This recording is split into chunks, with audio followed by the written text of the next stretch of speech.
Hi everyone, and welcome to the third masterclass in our Emerging Leaders program.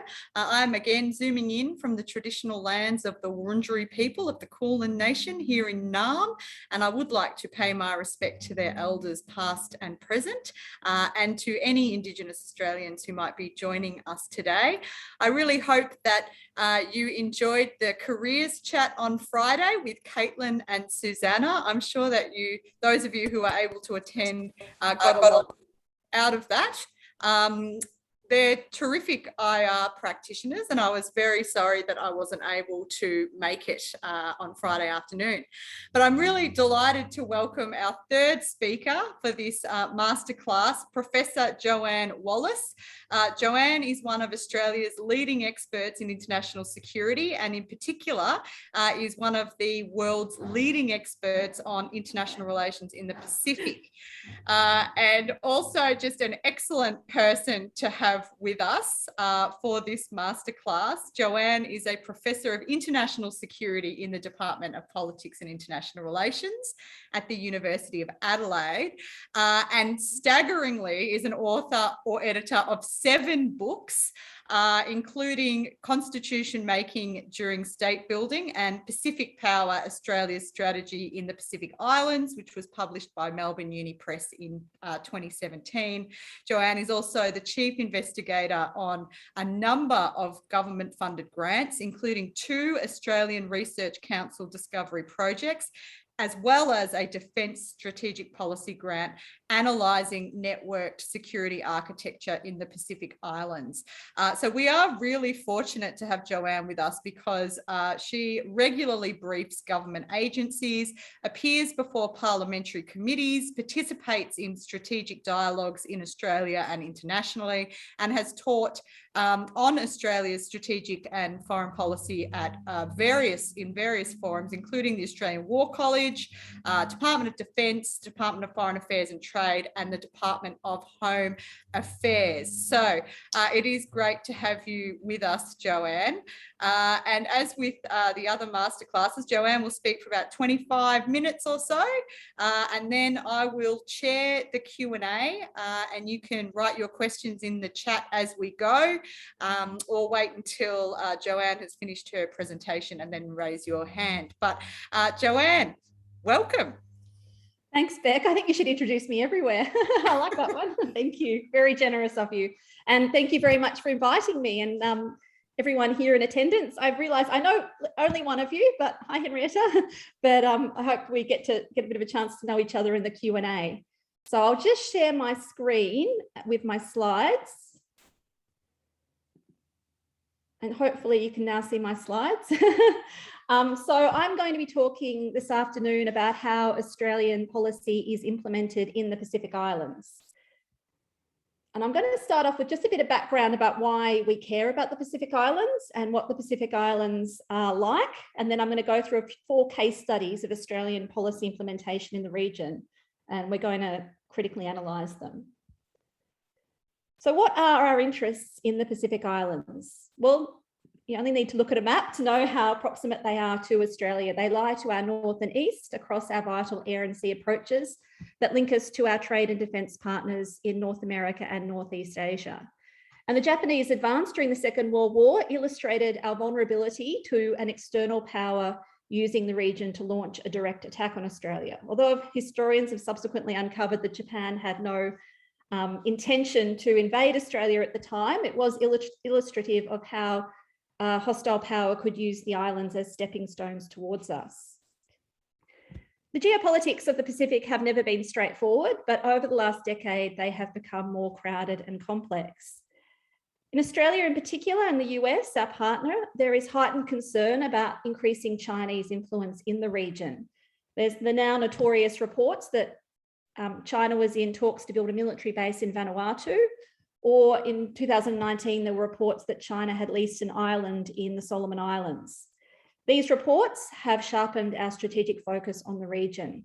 So successive defence white papers have identified that a secure Pacific Islands sits only behind a secure Australia in the hierarchy of our strategic interests. And this was reiterated in last year's Defence Strategic Update, which very clearly focused defence planning and capability acquisition on our immediate region. We also have significant economic interests in the Pacific Islands. Thousands of Australians live there, and when borders reopen, many thousands will resume visiting the region each year. And we also have a strong sense, apart from our own national interests, we have a sense of responsibility for the Pacific, and that can be critically unpacked, but it's no denying that it exists, that sense of responsibility, whether it's right or wrong. And that's another reason why the region is so important to us. So just briefly, what are the Pacific Islands? Well, there's 29 island states and territories. It reaches over 30 million square kilometres and 98% of the region is ocean. The map here shows how the region is commonly broken into three broad geographic and cultural areas. These are not necessarily unproblematic, but they are now widely accepted both externally, but more importantly by people from the region themselves. In general, we focus on Melanesia, New Zealand and France on Polynesia, and the US on Micronesia. And this is for obvious geographical reasons, but also because of our history. So the key countries in Melanesia, you can just see in that table, just highlight the differences between the populations. Of course, Papua New Guinea is much bigger than the other Melanesian states and territories with New Caledonia, and just highlight their UNDP Human Development Index rankings. Papua New Guinea, Solomon Islands and Vanuatu are unfortunately down towards the bottom of those rankings.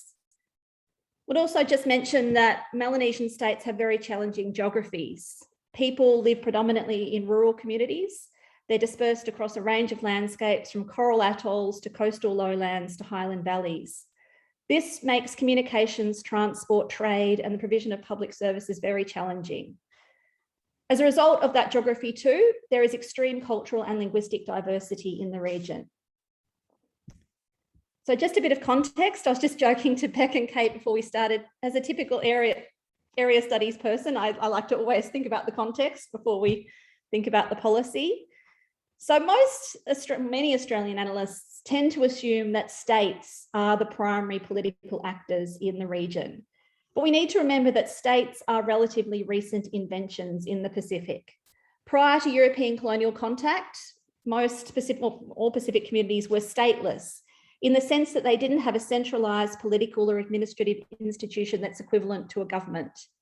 No more than half of the Melanesian population came under colonial control before the Second World War, and some parts of Papua New Guinea only received regular colonial contact in the late 1960s and early 1970s. This is important to remember. I mean, I was born in the 1970s. Plenty of people in Papua New Guinea were too. So there are plenty of people alive who have a memory of pre-colonial contact, regular colonial contact times. The state is still a fairly new invention in the region. Most colonial governments were highly centralised in capital and major trading cities, and they worked through Indigenous governance systems. In the lead up to independence, a measure of self-rule was introduced, along with standardised Western models of liberal democratic governance and justice. But these models had little local relevance, and most Melanesians continued to live the way they had always done in rural areas. So Melanesian states are not necessarily unitary actors, and many Melanesian people may identify that their most important locus of socio-political power lies beyond the state. A common feature, and I'm making broad generalisations here, of course, it's a very diverse and complex region, but for our purposes in the compressed time frame, a common feature of Melanesian societies is that social relations are based on kinship, and your rights and obligations flow from your membership of an extended family. And this is often described in the Melanesian context, at least, as Wontokism.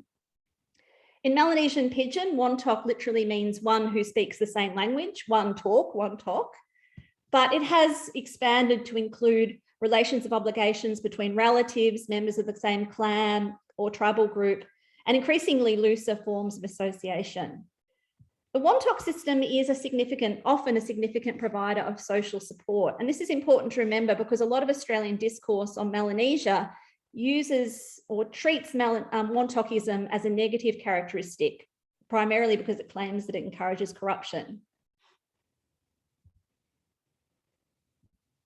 Many Australian analysts also assume that liberal democracy is the most important form of most appropriate form of governance for the Pacific and should be actively cultivated, including, as I'll describe later, by direct Australian intervention. But in most Melanesian states, the Westminster system of government hasn't worked in the manner that it's expected to in Western liberal democracies. Now, of course, I'm not being relativistic here. We only have to look at the literal Westminster in London to know that the Westminster system of government is hugely flawed and no longer operates, if it ever did, according to the conventions and the ideals that it was assumed to. And we only need to look at Canberra to see problems with our own Westminster system. So I just want to caveat this discussion to come with the fact that I'm in no way implying that we in Australia or anywhere else are operating from an ideal type, but I'm just digging into the Pacific in particular. Instead of having a well-defined and relatively stable government and opposition, which is what the Westminster system relies on, of course, we know that that doesn't necessarily always eventuate even in our own country, parliamentarians often switch their political allegiance between parties. You just have to look at the South Australian Parliament. I don't know if there's anyone from Adelaide here to know about switching parties, and we've just seen that in the last day or so. So none of this is unique to the Pacific, but I'll discuss in a moment why it's so important there. Because political parties are weak, governments are generally not formed based on ideology or public policy platforms, but by more unstable coalitions based on personality and at times patronage. Now, there is a good explanation for this. It's that the state is the main source of economic resources. So parliamentarians can be enticed to change their party allegiance to access state resources and then direct them back to their supporters. Again, not unique to the Pacific. Hello sports rorts, hello car parks and all other things. But we should in the West consider this nepotism and corruption. And it's considered, although we don't necessarily label it that behaviour as it should be in our own society, it is labelled that way in the Pacific by Western analysts. But it does fit with the logic of the traditional Melanesian big man leadership system. And under that system, leaders achieve their status through distributing wealth, their social relationships, and demonstrating their skills. So it has a local customary logic, a local socio-political logic that doesn't necessarily fit with the assumptions that come from the West. And this means that we need to recognise that Melanesian politics are often more influenced by local socio-political practices and political culture than by the assumptions and conventions that are supposed to underlie the Westminster model. But this can increase conflict within and between groups, intensifying competition for resources and political office.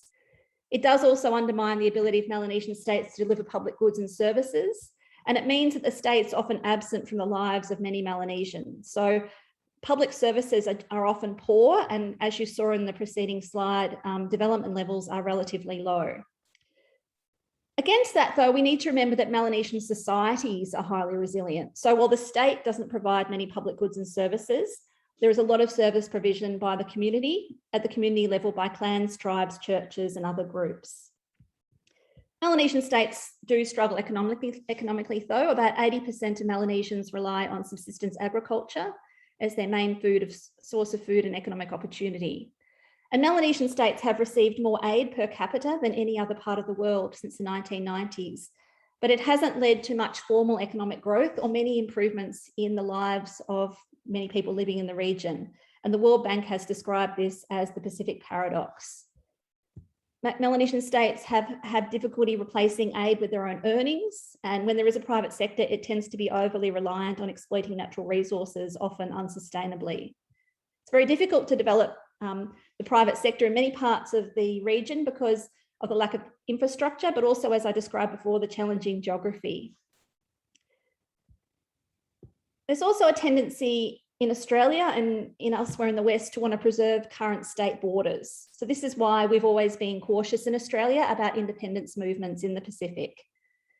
Of course, this doesn't recognise that territorial borders were drawn arbitrarily and took little account of existing social and political groupings. So the states that most Melanesians inherited at independence the borders were artificial and often included groups that didn't want to be in the state that they were in. And we've seen this over the last 20 years come to a head in Bougainville in Papua New Guinea. Okay, so I'm just going to work through 4 case studies of Australian policy implementation in the region. We're going to start with the Regional Assistance Mission to Solomon Islands. So in June 2000, a coup removed the government of Solomon Islands, and this was after societal tensions that had been developing since the late 1990s bubbled over. We initially declined to respond in Australia. Alexander Downer, who was Foreign Minister at the time, very famously said it would be folly in the extreme. But as the situation worsened in 2003, we led the Ramsay. It was a Pacific Islands Forum sanctioned mission. It was multilateral. It featured contributions from most Pacific Island states, Australia and New Zealand. Now, Ramsay is the most significant example of Australia's efforts to strengthen what it perceived to be a weak state in the region. It was a whole of government mission. It involved ADF personnel, policing and public servants who were inserted into key government ministries and agencies. And there was 3 phases, supposedly, of the Ramsay. The first was to deal with the immediate crisis, the second to rebuild the state institutions, and the third to lay the groundwork for long-term development. The first phase was relatively successful. It was a significant military and policing deployment. And by the end of about 18 months in, Ramsay had restored law and order. Now, most of the disturbances law and order were around in Honiara, the capital. You know, there were disturbances, of course, elsewhere, but law and order was broadly restored. Thousands of weapons were recovered and many thousands of arrests were made. The second phase then turned to 3 pillars of governance. So the law and justice pillar focused a lot on policing. There was a lot of cleaning up that had to be done to the Solomon Islands police force. Also, correctional facilities had to be built. A lot of capacity building had to occur in the office of the public solicitor, Solicitor General, Director of Public Prosecutions and so forth. Because if you're making all these arrests, you have to have a way to prosecute people and to then incarcerate them afterwards. Then the economic governance pillar saw assistance to the finance ministry, and there was a big focus here on accountability organisations because of the concerns about corruption. There was a lot of work done in the Office of the Auditor General, and there was a leadership code created and an ombudsman created. The third pillar was called machinery of government. This ended up not getting as much attention as had been intended, and it was the least successful. Initially, the first special coordinator, Nick Warner, had described Ramsay as a nation-building mission. The second special coordinator, James Batley, described it as a state-building mission, but by the time Ramsay wound up in 2013, very little of that had occurred.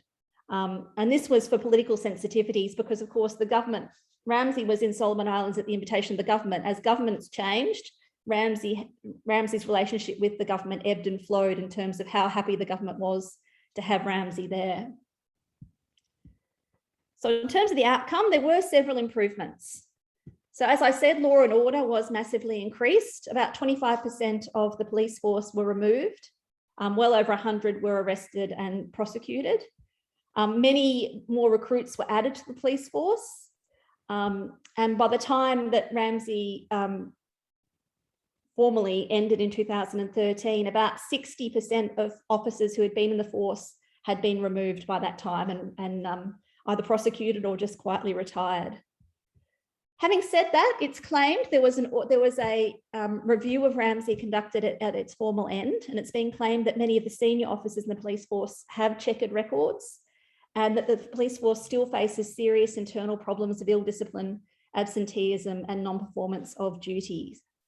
And even though Ramsay formally drew down in 2013, the Solomon Islands Police Force continues to rely on support from an Australian policing program.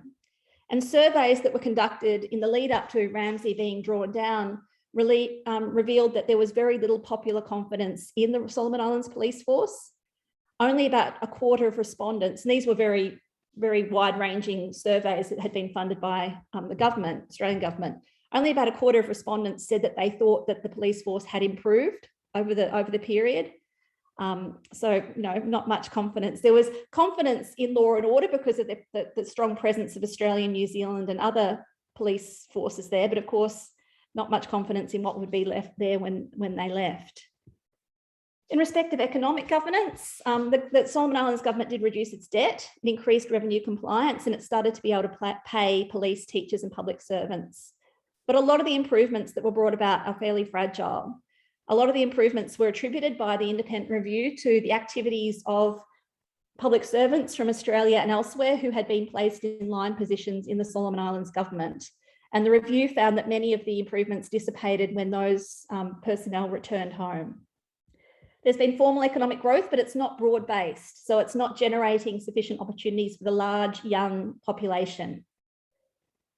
Anti-corruption investigations made quite a bit of progress during Ramsay's period, but there are continual rumours about corruption in the Solomon Islands government. I mean, I've heard, unfortunately, some sort of people facetiously say that 49 out of 50 MPs in the Solomons are corrupt, and I don't know enough about to confirm or deny that, but there is a strong sense that corruption is still a part of everyday life in Solomon Islands politics. So life for many Solomon Islands people has not really improved a huge amount post-Ramsay. Public services are not massively improved. There's not a sense that there's been dramatic change, and that means that there's not a sense that the underlying conditions that caused the initial conflict have been sufficiently addressed.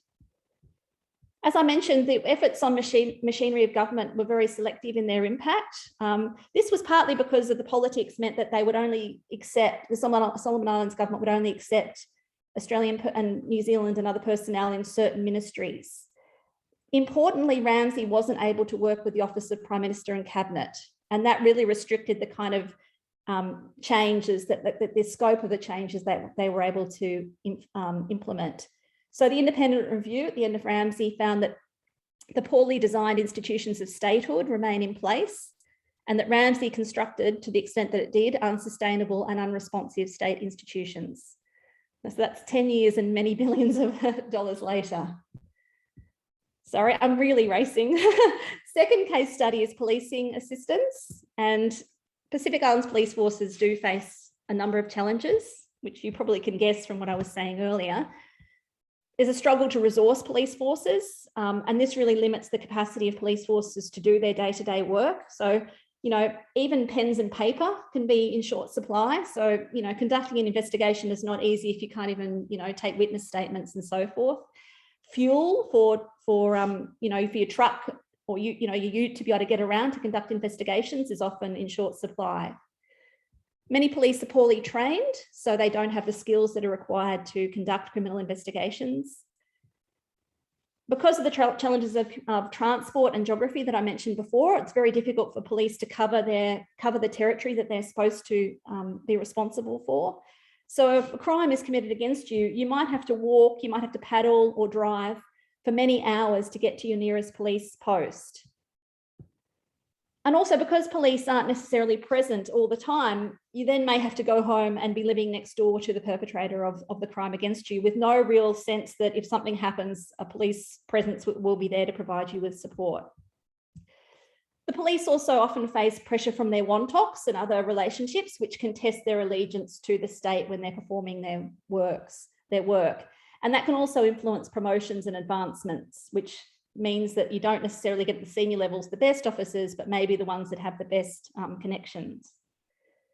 As a result of this, local justice mechanisms tend to be resorted to a lot of the time because they're seen as more, effective, and they're present. It's much easier to go to a local justice mechanism. That's not in itself a bad thing. I wrote my whole first book was about this kind of thing, but it does mean that you end up in a situation where the two formal and informal or local and state justice mechanisms are in competition with one another. So what have we done? Well, we have provided extensive policing assistance to the Pacific. This is primarily these days delivered by the Australian Federal Police. In the late 1990s, the AFP was actually relatively small. It had about 2,500 staff in 2001. But after these September 11 terrorist attacks and our increased securitization of the region in the Pacific, we began to deploy the AFP much more. And by 2008, the AFP had expanded to 7,000 personnel. And a lot of those personnel were in the International Deployment Group, which had been created in 2004, which allowed the AFP to deploy police officers and unsworn personnel overseas. And it was the first national standing deployable police force in the world. It represented a real change in the way we provided assistance to the Pacific. We used to use a ramp up, ramp down method, which is if we needed police officers, we would pull them out of the state police forces. But the IDG meant that we had a specialised, a force that was able to be given a degree of training, develop some experience in relationships. Unfortunately, the IDG has subsequently been defunded. So it exists in kind of a shadow form at the moment in the AFP. But there has been a lot of challenges to our delivery of policing assistance. Often Australian officers are having to deal with their counterparts that may be criminal. This was a real problem in the Ramsay, in that Australian police were often walking the beat with someone that they knew had committed crimes during the tensions in Solomon Islands, but that person hadn't yet been investigated or prosecuted, so they were still in the force, and the Australian officer just had to get along, get on with it and almost, pretend that it wasn't a fact.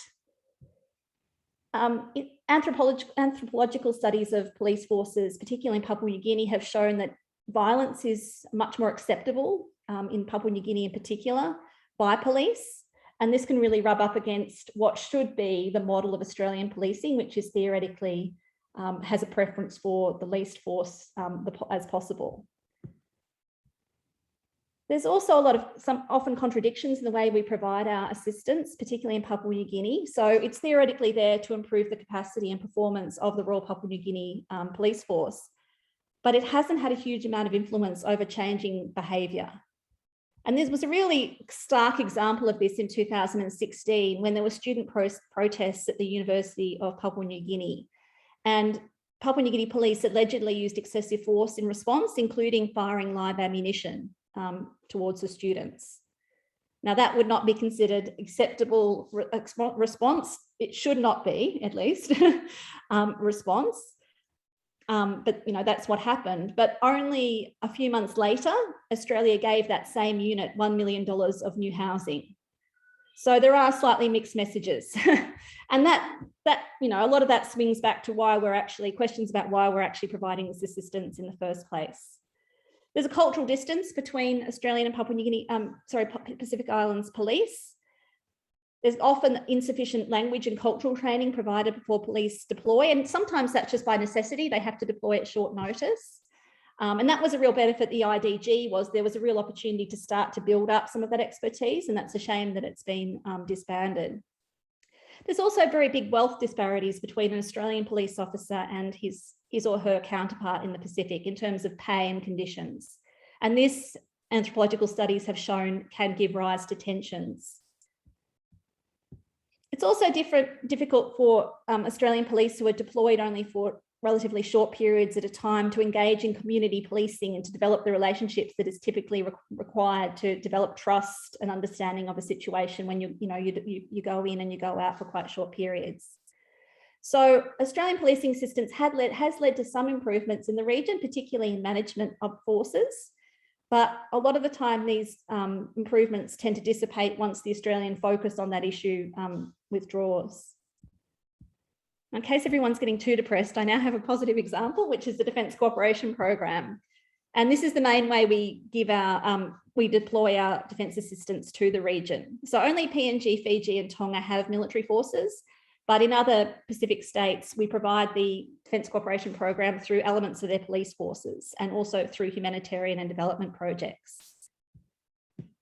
And the idea of the program is that by contributing to the security of the region, we also enhance our security. And it's a shame that was a finding that was made by the Senate Standing Committee about 20 years ago. And it's a shame sometimes that mantra has, I think, slid away a little bit. The important thing about the Defence Cooperation Program is that it's not presented as aid. Instead, it's a means of facilitating cooperative activities between the ADF and regional security forces. An important characteristic of the program that hasn't always characterised other aspects of Australia's assistance to the region is that it coincides with the ambitions and interests of recipient countries. Now, this is often a criticism of it, is that we just give them what they ask for. Well, there's a lot of reasons why that's not necessarily a bad thing, to meet the priorities of your partner state, and we can talk about that later. To identify what partner states want to achieve under the program, they have annual talks, which is where they identify priorities. And this means that the Defence Cooperation Program often does a lot more engineering and infrastructure work, like water purification and road building, than you would expect. There's a lot of training and study opportunities for Pacific military and police officers and other public servants to come to Australia. And then a very significant part of the program is the Pacific Maritime Security Program and other maritime surveillance, which is important for patrolling their exclusive economic zones. There are a lot of concerns about the program. There are concerns that support has been given to military forces that repress their populations and commit human rights abuses. We saw this during the Bougainville conflict, that for the very famous case of Australian donated helicopters being turned into gunships by the Papua New Guinea Defence Force tying on guns to those ships, and also using them for other ways to commit human rights abuses in Bougainville. There's criticism that spending is not always properly, it's not always clear where the money is going under the program.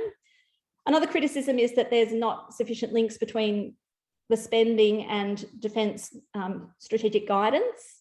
And again, this criticism that I mentioned before, that that we tend to give recipient countries what they want rather than what we think they want.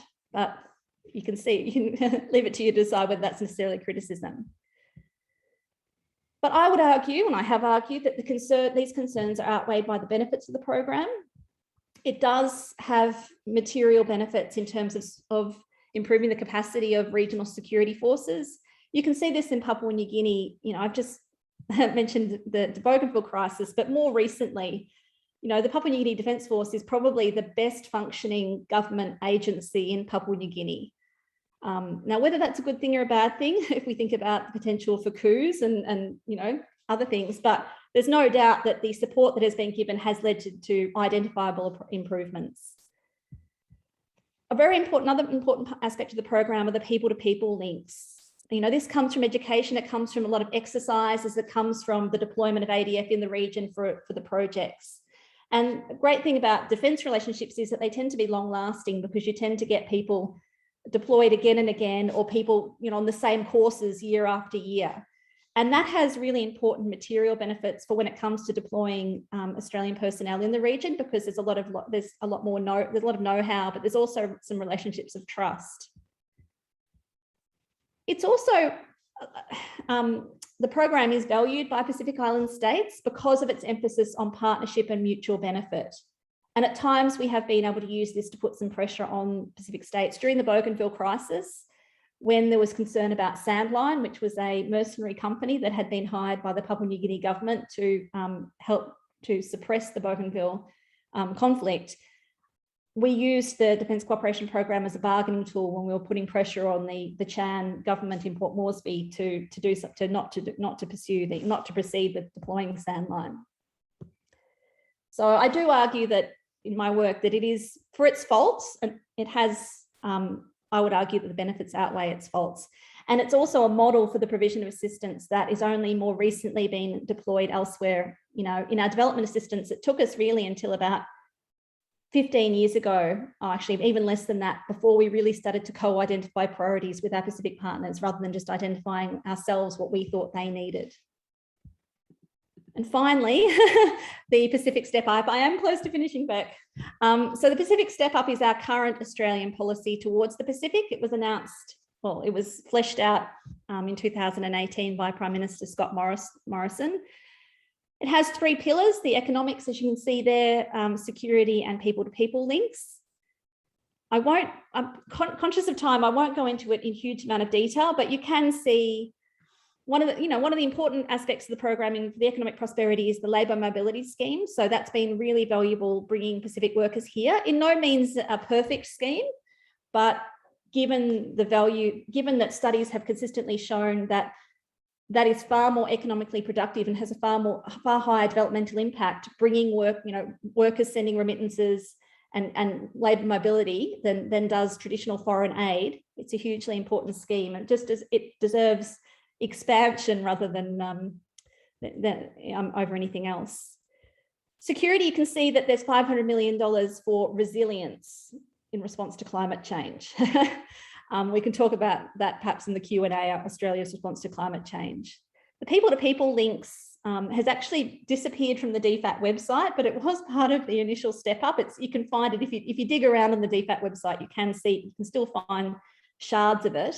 It's much less funded, and that's a really unfortunate fact, because church partnerships would be, are hugely beneficial in a region where religion is incredibly, there's a huge amount of, religion is really well entrenched. There's a huge amount of church attendance. The churches have a huge amount of legitimacy and respect. Building relationships between Australian churches and Pacific churches, which is what this program is supposed to do, but it only has $10 million over 5 years. It's a really missed opportunity. There's also sports, education, media, and cultural programs. But just some concerns. There's been relatively poor implementation of the infrastructure financing. So there was much made in 2018 of the creation of a $2 billion infrastructure financing fund. And that was intended to counter a lot of the Chinese lending that has occurred in the region. It's only been in the last year that a few projects have been, last time I checked the website, I think it was 5 projects have been approved, and very little money has actually gone out the door. So a lot of announceables happen. A lot of implementation does not necessarily. The labour mobility, there's a lot of questions over how Pacific labourers are treated in Australia. It's been quite problematic. There's criticisms of the step up being overly securitised, and concerns about what the Australia Pacific Security College and the Pacific Fusion Centre are intended to achieve, and I can unpack those later. There's questions about what we're doing, what Australia is doing, how it sits within the existing security architecture of the region. Australia has, over the last 10 years in particular, you could even argue beyond that, had an interest in regional integration. We have seen that as a way to strengthen the Pacific, and of course that integration would have us at its centre. And there's questions over whether what some of the initiatives we implement under the Step Up and elsewhere are trying to sideline existing Pacific multilateral and regional cooperation. As I mentioned, the people-to-people programs get a lot less funding. And the main criticism is it's not addressing Pacific priorities, most notably climate change. $500 million for resilience is all well and good, but resilience is an incredibly problematic concept. Resilience basically says to the Pacific, this is happening, here's how you're going to just have to adapt and survive, instead of mitigation and meaningful domestic and international climate action by Australia. Beyond labour mobility, visa access to Australia is incredibly difficult from the Pacific. It's very difficult for the average Pacific Islander to come to Australia. And there's also been a downgrading of our media presence in the region, and that is not covered by the Step Up. There was an announcement, of course, with our government, an announcement is inevitable. There was an announcement that I think it was $17 million would be spent on Australian private broadcasting to the region, as though Pacific Islanders need to see, Married at First Sight. But that is in no way a replacement for the ABC and Radio Australia and local language programs that had all been stripped out in the last 10 years by a government that doesn't like the ABC. Anyway, I can rant about that later. So just to conclude, so based on my case studies, I would say that successful policy implementation in the Pacific needs to take account of context. I mean, that's why I began this presentation with Pacific Islands context, because you need to bear in mind the history if you're going to understand what's happening today. And if you recognise that states themselves as structures are relatively recent inventions, it helps to see why those states are not necessarily operating in the way that we might expect them or want them to. It needs to be critical and reflexive about what is possible and also what is desirable. So we might think that a liberal democratic system of government is desirable here. Something slightly different might be more desirable in the Pacific. And I've written a whole book of that, so I can rant on that if you want to in the Q&A. And lastly, and this is the most important point, is that it meets both our needs, but also our partners. And that's why defence cooperation is my good example, not unproblematic, but the fact that there is mutual identification of priorities. The fact that bureaucrats in Canberra are complaining about Pacific priorities being funded is a good sign, I would argue. So I'll finish there. Oh, thank you, Joanne. Sorry, that was it's a talk I usually give over 40 minutes, so apologies. No, it was sensational. It was a really interesting, fascinating discussion. We have questions in the Q&A as well, but I was hoping that I might briefly ask you one. This Emerging Leaders program is concerned partly with interrogating this concept of the Indo-Pacific, and you have hosted workshops and academic dialogues and a special issue on how the Pacific perceives the Indo-Pacific, because it seems like it's a region that often gets left off. So I'm wondering whether you can comment on that. Yeah, I mean, some Pacific leaders have made it quite clear that they're not comfortable with the Indo-Pacific framing because, and I would argue with some justification, it is often interpreted, and it's interpreted often in Australia as a code for strategic competition between the US and China and choosing a side. Because, it's often linked to the Quad and to other initiatives. And, AUKUS is just another manifestation of that concern about the need to eventually, choose sides. And Pacific leaders have made a number of important speeches. I mean, if you're interested in this, I can refer you to my own work, but also I'd more importantly refer you to their speeches, which are all cited in my work. So it's a nice way you can just find them from there, but also on the Pacific Islands Forum Secretariat website. They have made it very clear that they're not comfortable with that framing because of those connotations. And they have proposed, and it's not fair to say that it's a counter, but it is an alternative narrative of the Blue Pacific, which very much emphasises their autonomy and the pursuit of their interests and their priorities and regional solidarity amongst specific states and people as an alternative narrative from one of competition and of choosing sides. So we in Australia, our leaders often use the Blue Pacific narrative. It's often if you look at, I did a discourse analysis of our leaders' speeches last year. It often gets mentioned, but it's not nowhere near, of course, in Australia's discourse, and nowhere near of equal standing to the Indo-Pacific. So although we use it, I don't think we've internalised quite what the Pacific Islands want that to mean. That's really interesting. Ash, I'll invite you to ask Jo your question. Thank you so much, Jo. That was incredibly interesting. And since you offered, I will get you to speak about the strengthening of institutions because so my thesis is on the hybridization of Indonesian democracy and the incorporation of authoritarian principles into the democracy. And so I'm very interested to hear your take on liberal and non-liberal interpretations of democracy. Okay. Get comfortable. You're asking the I right literally wrote a book on this, but I also then edited Hybridity and Peace Building and Development. Actually edited 2 books on this too, so sorry. Yeah, I mean, in my work, I argue that so hybridity, it's been unpacked, and I would refer you to the edited books because they're more recent than my actual monograph on this. But it's not, hybridity is not an unproblematic term, as you'd be aware, writing a thesis, because it implies, and a lot of the criticisms are that it implies a binary, that there's a local, that there's a liberal, or there's a formal, informal, and that the two sort of get mixed together in a kind of a hybrid, because it's a biological term.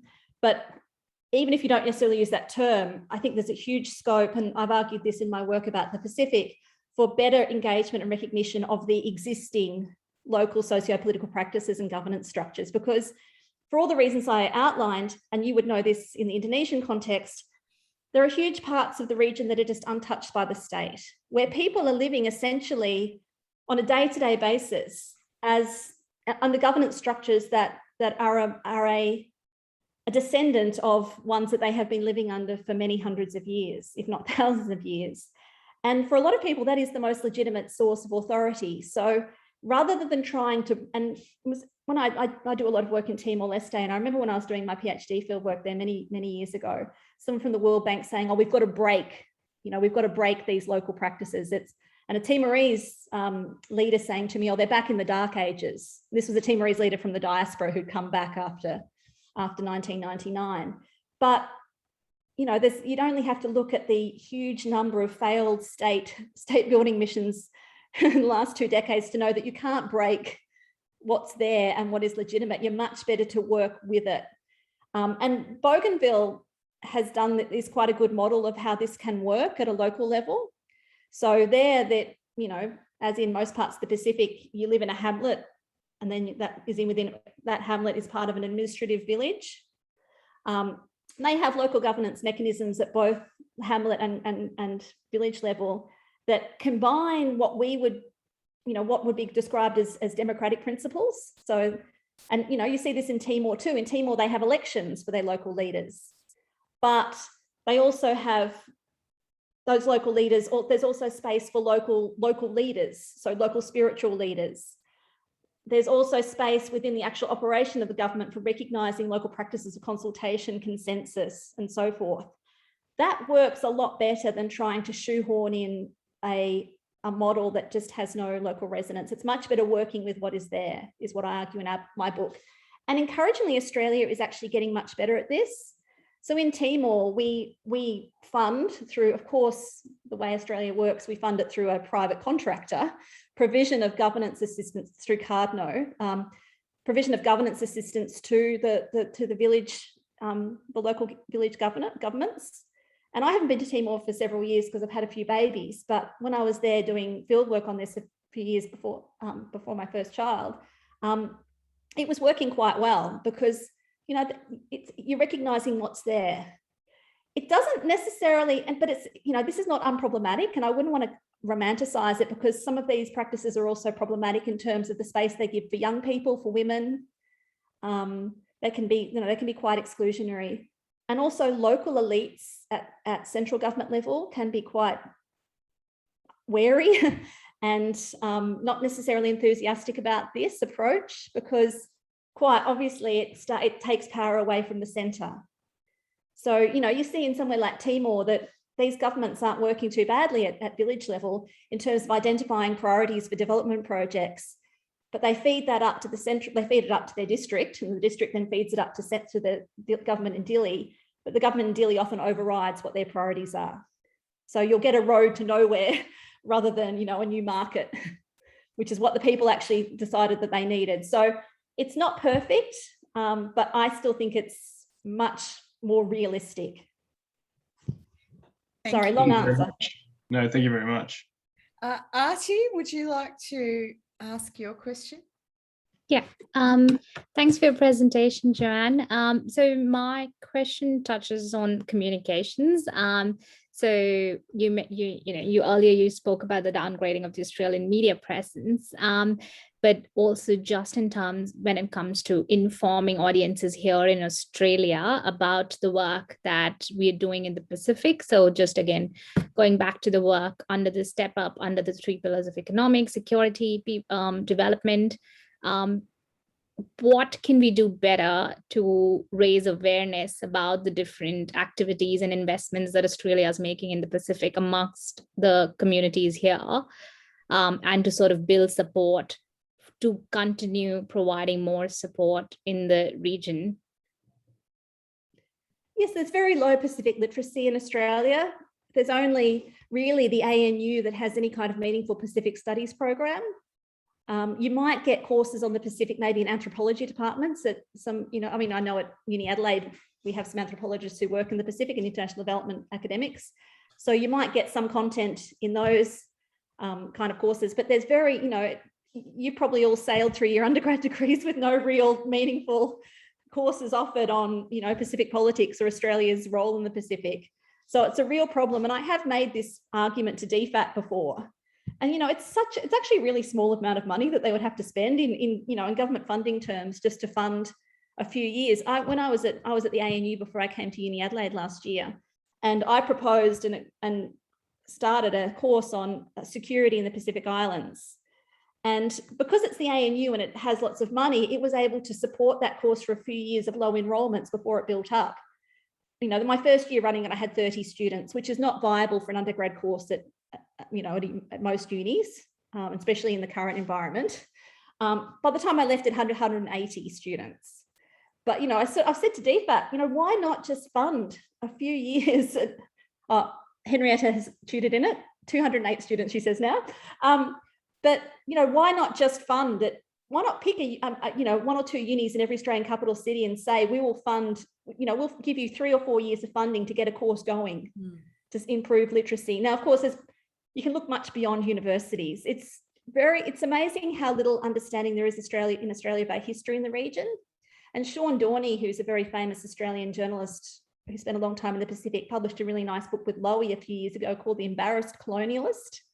And it's about the fact that in Australia, there's very little popular acknowledgement that we were a colonial power in Papua New Guinea and Nauru. Most people on the street wouldn't think about that. It's not really part of our lives. So, this really needs to filter out to school level and to be much more present in popular discourse and in the media. And the media can play a huge role here. And a lot of that is in just changing, balancing our portrayal of the Pacific. Now, The Guardian has done a lot of good work here, and The Guardian has been a really valuable contributor to Australian media discourse about the Pacific. But, the rest of the mainstream media tends to just talk about the Pacific either in terms of Fiji holidays or before that in terms of, Pacific hellholes where we put asylum seekers. It very kind of stereotypical cliched portrayals of the region, which don't help at all. So yeah, I think that, and I've said this to DFAT, they get people like me to go and give them lectures and stuff, but it hasn't led to any change. But I think if we increase popular understanding, then that would be a huge step to increase to solidifying support for greater Australian engagement, which includes spending in the Pacific. Yeah, I agree with that. And we do have a lot of experts across disciplines in this country on the Pacific. But there is that issue, as you mentioned, Joe, of, what universities are willing to accept in their curriculum. But Lachlan. Oh yeah, Kate, you're right. I tutored in that course actually. Swinburne Uni has a politics is that still Mike Leach? subject. Yeah, Mike Leach. I tutored for him many years ago when I was doing my PhD in that course. Yeah. So there you go. You can get it in Melbourne. I'm sure that Michael O'Keefe here at La Trobe would love to run a subject on international security in the Pacific if he could swing it. But Lachlan, would you like to ask your question? Yes. Thanks, Joanne, for taking our questions and talking to us today. Do you think that Australia's efforts of combating Chinese influence in the region is detrimental to its foreign relations with the Pacific nations? In 2019, at the Pacific Islands Forum, Secretary General Dame Meg Taylor gave a speech that made it seem like the Pacific nations were being kind of pushed into a corner to choose whether they go with China or Australia. Yeah, I just actually had an article out maybe a month or so ago in Australian Journal of International Affairs on the contradictions in how Australia talks about, in our discourse, but all then translates into our policy on the Pacific. And, there are a lot, I wrote a whole book about this actually, that we don't have a coherent Pacific policy in Australia. And this is one of the real issues that gets in our way. And I actually started that article by saying, why does, scholars of the Pacific wonder why Australia so frequently shoots itself in the foot? And that was just reflecting my frustration that we haven't got a coherent policy. And that translates into, that affects this issue of geopolitical competition. So we really need to decide in Australia what our priorities are in the Pacific and then to pursue them. Now, if it's geopolitical competition, let's just be honest about it. We are behind closed doors, we're saying it to them, but let's just, if that's really what it's about, then let's just be honest about it and transparent about the fact that that's how we're going to be framing our policy responses from now on. At the moment, we talk about the Indo-Pacific, which, as I mentioned before, Pacific states are very uncomfortable with because, as you quite rightly quoted, Dame Meg Taylor she gave a great speech about, we don't want to have to make it, basically, we don't see that there should be a China choice or a choice between our traditional partners. They don't want to be forced into that situation. So on the one hand, we talk about the Indo-Pacific and knowing that they are uncomfortable with that discourse. On the other hand, we talk about the Pacific family and our love and our respect and our closeness for the region. And we really just need to, you know, you could argue the Pacific framing is just an advertising slogan, and we have a marketing executive for a PM, so, you know, he's comfortable in that mode. But it actually has a long, I mean, he might not have been aware of this, but the idea of Pacific family actually has a long lineage, you know, long before Scott Morrison used it. It is the idea of big brother, of family, has been a long discourse in how both Pacific people in Australia have talked about the region. But that has different connotations. We need to make a choice. Are we their family? Are we just seeing the region for, you know, geopolitical competition? And we need to make a decision and just from that create a coherent policy, because there's just too many contradictions at the moment and too much. And, you know, if we really are, I've made this argument so many times to government. If we really are so worried about Chinese basing, Chinese influence in the Pacific people and states have made it blindingly clear that climate change is the existential threat that is their number one priority. It is in the Boy Declaration, which was the most recent security declaration by the Pacific Islands Forum leaders. We're a signatory to that, so Scott Morrison signed it. You know, they've made that blindingly obvious. If we are really so worried about Chinese influence, we need to move on climate change.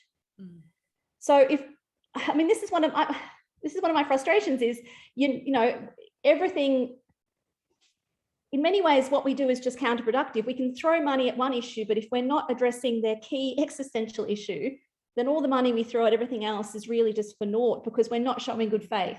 I mean, how can they trust us? And I organised a workshop, as Beck said, on Pacific geopolitics at the ANU in 2019, and Colin Beck, who's the permanent secretary of the Solomon Islands Ministry of Foreign Affairs and Trade, External Affairs and Trade, said, you know, it is a death sentence for us. And if our family is not taking what is a death sentence for us seriously, you know, that raises questions. So, you know, we need to decide, are we really that worried about China? Well, if so, we need to get our ducks in a row. And that's a leadership issue. That's at a political level. That's Scott Morrison having to bring people along with him. And we've seen before it can happen, you know, Paul Keating, Bob Hawke, they brought their fellow MPs, but they also brought the Australian public along on unpopular political decisions. It can be done if you have leadership and a leader frames and tells the story. And it's time, I would argue now, for that to occur with climate change, for our own security as much as for theirs, by the way. We forget that it's not just an essential threat for Pacific Islanders as it is for us. So yeah, long ranting answer of frustration, sorry. No, I think you want to be too afraid to ask any more questions now. We've got questions in the chat. I hope that you'll have a bit of extra time maybe to answer. I talked for too long, so. Yeah, that's cool. But I just want to also add to that, Joanne, you've written about the issue. I mean, thinking about policy and having a policy and having vision and foresight. You've also described our approach to China in the Pacific as whack-a-mole, as essentially a kind of reactive. We're reacting to what China is doing, particularly in the infrastructure space. So we can maybe, Kate, we can share a link to that article that you wrote. I think was that 9- line, Jo? Yes, it was. Yeah. Yeah. But Tom, do you want to ask your question? Thanks, Beck. Yeah, thanks, Joanne. That presentation was great. The first kind of part of my question you've already pretty much covered in your answer then. So stemming from that, like, given that Australia kind of tells the Pacific behind closed doors that it's about China but doesn't want to say it out loud, that kind of thing. If you assume that Australia backs up its Pacific step with like things that are beneficial for Pacific Island countries and things like that, and climate change is obviously a big issue where we're not really doing much, as you said before. But if you make that assumption, does it really matter what the motivation is in terms of geopolitics or humanitarian aid? Does it really matter if in the end the Pacific countries benefit? And even more broadly, like in general, like overseas development assistance? Do you think it matters what the motivations are? Yeah, it does, because it's shaping the kind of assistance that we give. So, as I mentioned before, a big plank of the step up is infrastructure finance. And that is, there's no denying, and as I said in my context at the beginning of my talk, infrastructure is lacking, in the extreme in the Pacific, and it's a break on just everyday life, but also a break on economic development. So there's no doubt that infrastructure is needed. But we have very boldly really, that, as I said, as Beck said, I have described that as whack-a-mole. There's no hiding it anymore that what we're doing is a direct response to China. And there was a really obvious example of this towards the end of last year. There was the rumor that China had entered into a memorandum of understanding, which is they love in the Pacific and elsewhere, memorandum of understanding, but that with Papua New Guinea to do a fisheries and I think it was like a private housing development on Daru Island, which is not far away from the Torres Strait. And of course, this sent Australia into a frenzy that there could be a potential Chinese operation so close to Australian territory. We've subsequently responded by entering into an MOU and announcing a development program specifically for Daru. Now, Daru is very economically underdeveloped. There's no denying, as you say, you could say quite instrumentally, well, Daru needs economic development. This means they get it. But there's also other parts of Papua New Guinea that need economic development. Do they have to wait until China shows an interest? It's the fact that it's so bold, it's so obvious now that the way that we are directing our assistance as a counter to China. We would be much better to step back, and as I always have argued for the last 5 years or so, just have a consistent, coherent policy and not make it so obviously a response to what China is doing. Because yes, it does lead to benefits at the micro level of the population that gets the benefit of that development program, but it's not leading to broad-based improvements. And it's also meant that money has been directed away from other programs. So money that we spend on infrastructure is money has been taken away from development programs. So we used to fund, Henrietta might suggest, maybe I've got this wrong, but from memory, we used to fund the supplies for the different health posts across Papua New Guinea. We've stopped funding that. We stopped funding it a few years ago. So China stepped in, but China started providing medicines that were subsequently discovered to be counterfeit. So that's a fairly direct health impact that, health posts across Papua New Guinea are now not necessarily getting the best supplies that they can be getting because we've redirected our finance elsewhere. Now, it depends what your priorities are. If you say, well, our priorities are national interest, and national interest is maintaining influence, it doesn't really matter if the average person's not getting the medication they need. But I take a more holistic view of what our national interest is and how that can be best met. And so I'm not of that opinion. And there's also just own goals. So climate change is an own goal, but even if you say, and I've heard it said to me when I've said this in different strategic dialogues, that, climate change is an intractable issue, just leave it alone. Okay, well, even if we leave climate change alone, media, the Australian media presence in the Pacific has been hugely downgraded. We stopped our shortwave radio broadcasting. For most of the region, that was the main way that they were, the main way that you have your contact with the outside world is shortwave radio.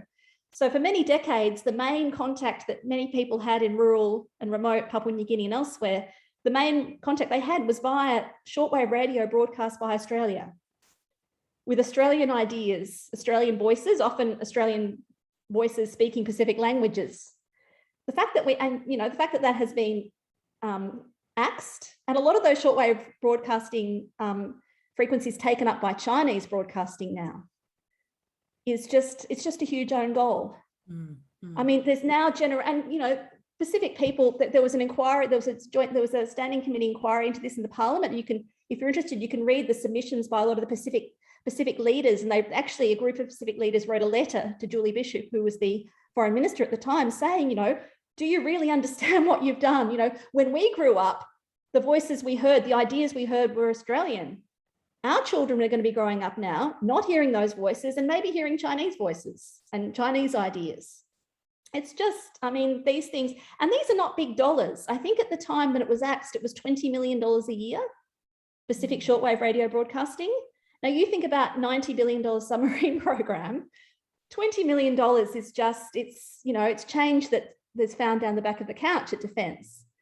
So we, this is why my frustration, this is the frustration I have when I talk to government. I sort of say, well, you know, you need to make up your mind. If you're that worried about China, then you're going to have to drop some of the, you're going to have to change some of these other policies, because you're not going to, you know, you're not going to get, it's just, you're not going to get anywhere if there's this constant shooting yourself in the foot. Mm. And it's a kind of a consequence of the overly, as you mentioned in your presentation, overly securitized approaches to the region, I think. But we have time for one more question, Edward, if you would like to ask Joe your question. Yeah, thank you so much for the speech, Joe. I believe what I was kind of looking for, you've actually already answered in terms of how Australia can frame their assistance. So I think that, yeah, my question, or at least what I was aiming to get from it, has been answered. So thank you. Okay, well. That was long enough, you'll answer every question. Thank you, Edward. And that was the last question in our chat. So thank you so much, Joanne. That was a really excellent, thought-provoking presentation. As always, it's lovely to hear you talking about issues that you know so well and that you are such a kind of expert in. So thank you for joining us. Yeah, thank you. Okay, well, good luck with the rest of the program. It looks good. Thanks very much. See you, everyone. Thank you all for coming. Thanks very much, Joanne. And our next masterclass is with Wessa Chow, and it is next week, I believe. Kate's nodding. That's a good sign. Okay, see you all then. Thank you. Thank you. Night.